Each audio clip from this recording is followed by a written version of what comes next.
You do what you do for less selfish reasons? Exactly. It's like Green Lantern explained to me earlier. Don't say it. We're above all that. You heard it, folks. Straight from the source. The Just Us League says we're better than you. Yeah. Wait, no! We're out of time. Tomorrow, more.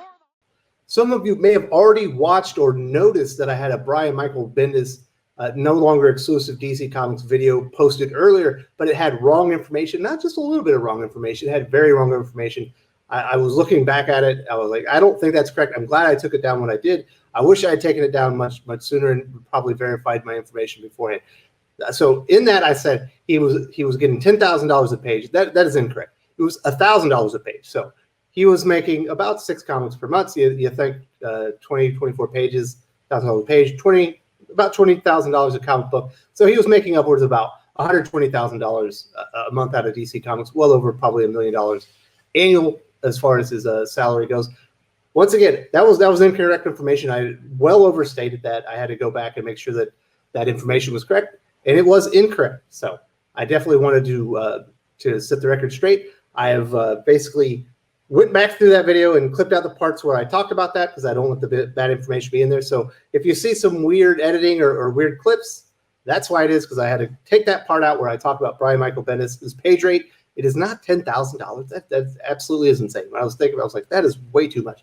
It was $1,000, which in itself is way too much for Brian Michael Bendis' services, and certainly the sales that he has generated at DC Comics as far as Superman, the Superman family, his Wonder Comics, his Jinx World, Event Leviathan, and everything else that he's touched at DC Comics. They did roll up the red carpet. They gave him a bigger page rate than he was getting at Marvel Comics. It was not worth it. I stand by all that and all the information that follows this, but it was not $10,000 a page. It was $1,000 a page. So I do need to retract that and correct the record. And there's going to be some wonky editing, but I wanted to get the correct information out there. If you've been following the channel for a while, you know that we've been discussing that, DC basically we're going to be doing away essentially with their exclusive contracts for creators. And one of the big names that they had in their stable, obviously for quite a while now, has been Brian Michael Bendis. And we're starting to get confirmation that the shoe is finally dropped on Brian Michael Bendis. He is no longer an exclusive creator at DC Comics. And I'm going to cut into some of the details and why that is very good news for DC Comics and the rest of creative staff there. Now, before I get into the details of all this information about Brian Michael Bendis no longer being exclusive to DC Comics, I do want to say, if you haven't subscribed to the channel, subscribe. Hit the bell for notifications. Give me a thumbs up if you enjoy this video. Give me a thumbs down if you don't. Either way, let me know your thoughts in the comment section regarding Brian Michael Bendis no longer being exclusive to DC Comics. Now, a few years ago, Brian Michael Bendis was no longer the hot writer at Marvel Comics. In fact, Civil War II had bombed quite dramatically. People did not respond well to it. By the end of the run, people were running away from it in droves. I believe he was still the writer on Iron Man. Obviously, it was Riri Williams at the time. That did not work out very well. They ended up having to bring back Tony Stark as a new Iron Man in short order. Bendis was also a member of the Marvel Writers Room, which were the Marvel creators that were essentially working with the Marvel Studios to help produce storylines for the MCU. And eventually he was removed by Kevin Feige. Actually, the entire writers' room was essentially disbanded. And from what I understand, he was a big part of that. And he, his prospects as far as Marvel Comics and just the comic books in general they weren't that good. He was not a hot writer anymore, not really a hot commodity. And it really didn't make sense why DC Comics rolled out the red carpet for Brian Michael Bendis to begin with. And when I say rolled out the red carpet, I mean they rolled out the red carpet. I believe it was mostly a Dan Didio thing, although I believe Diane Nelson, who was president of DC Comics at the time, had a part to play in it as well. I think they've tried to shoehorn this as a Diane Nelson decision. From what I understand, it was a Dan Didio decision for the most part, but she did check or sign off on it.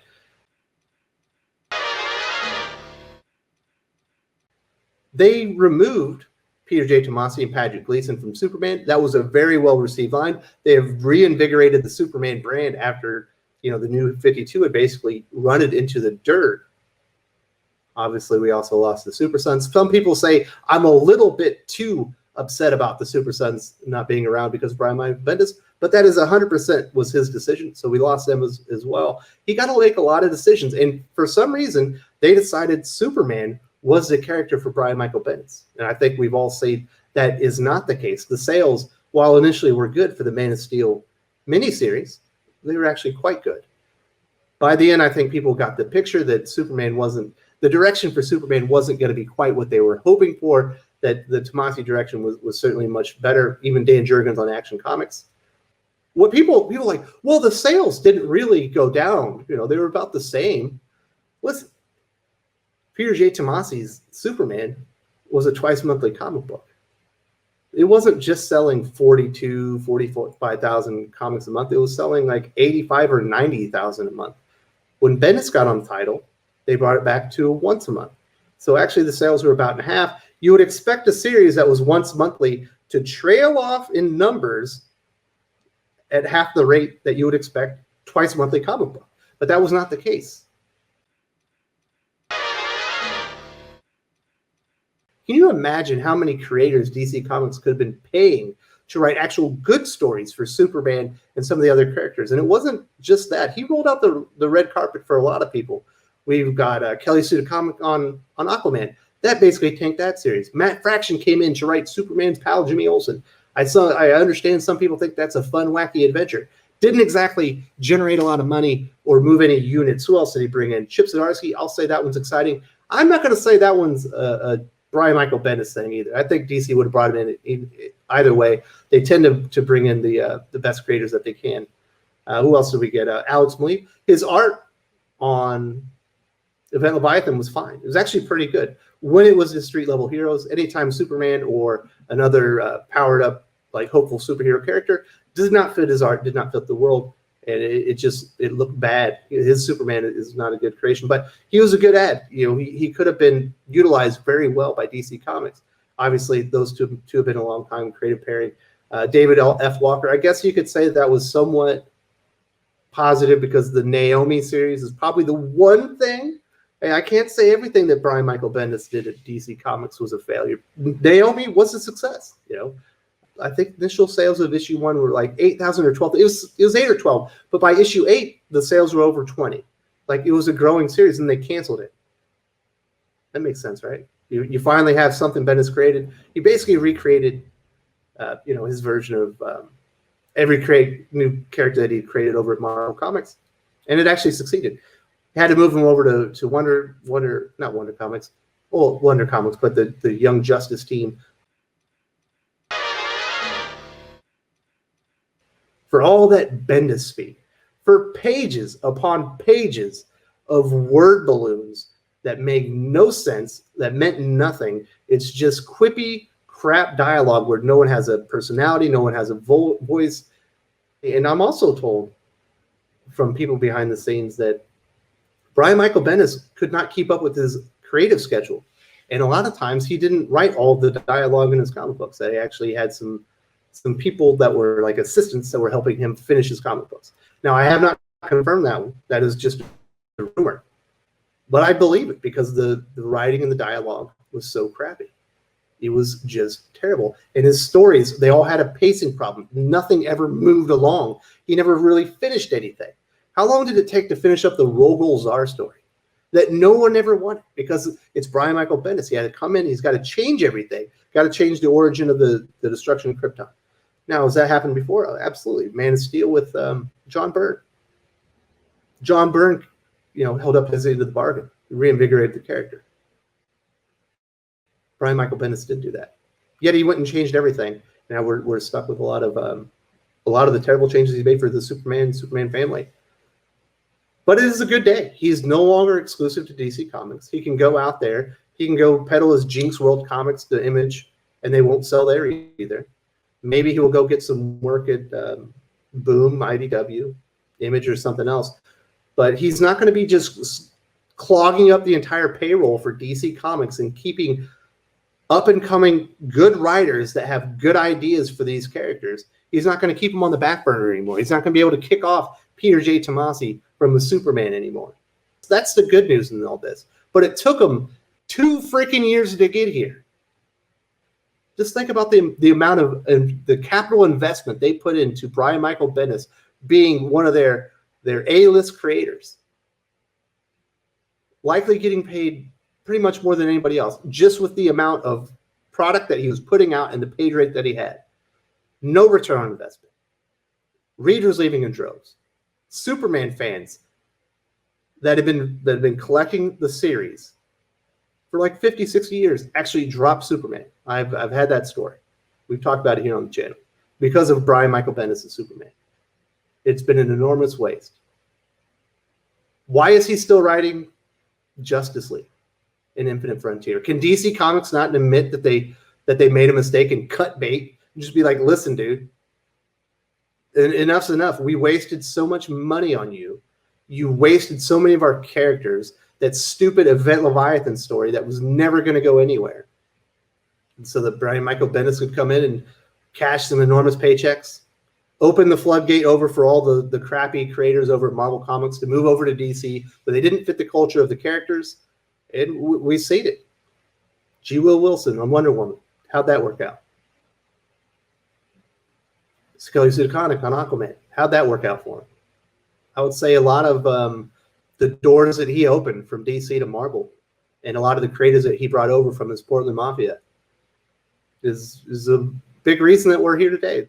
Obviously, that also had to do with the pandemic and the money that was lost along the way. But certainly Brian Michael Bendis' paycheck and the subpar creators he came over in Tank series didn't help out along the way. Were there some successes? Absolutely. If you want to credit him for bringing over Chip Zdarsky, good job. Excellent on you. Chip Zdarsky is one of the better writers in comic books right now. Has been for quite some time. Probably deserves a bigger spotlight. His Daredevil should sell more. I'm excited that he's going to get some work on Batman. I wish he had an ongoing series and not just an ongoing and an anthology. You know, did he open up the great way for Mariko Tamaki? Possibly. Her Dark Detective was better than I could have anticipated. From what I'm told, her Wonder Woman was actually good and kind of salvaged some of the stuff that G. Will Wilson was doing with the character. I don't know. Brighter days are ahead, I think. You know, obviously DC Comics is going through a large-scale change. I don't know. Brian Michael Bendis came over to DC Comics because he thought he could write movies after Marvel said, nah. Kevin Feige was like, get the hell out of this room. You don't know what you're doing. Although he did write a few scenes, I believe some after-credit scenes in the MCU. But none of his ideas ever really got picked up.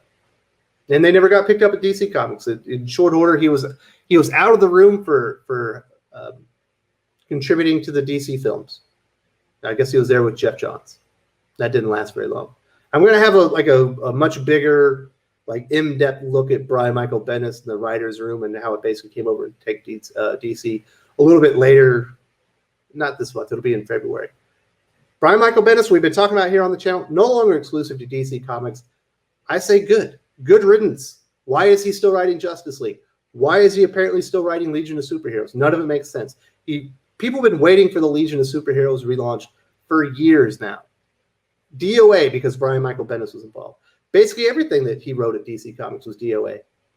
Even Naomi, even though the sales increased over time, they weren't selling to begin with because he just didn't fit the brand. He was a terrible fit to begin with. I don't know why DC Comics decided to go and outbid themselves for Brian Michael Bendis' services.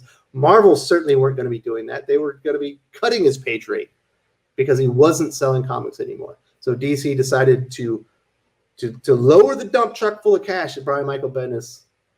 If you enjoyed this video, please give it a like. I would appreciate it very much. It helps us attract more views for the channel. Subscribe for future commentary, comic book news, and reviews. And don't forget to ring the bell for notifications.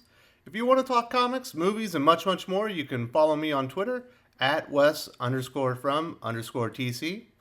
With that, Salamat Po, and I'm out.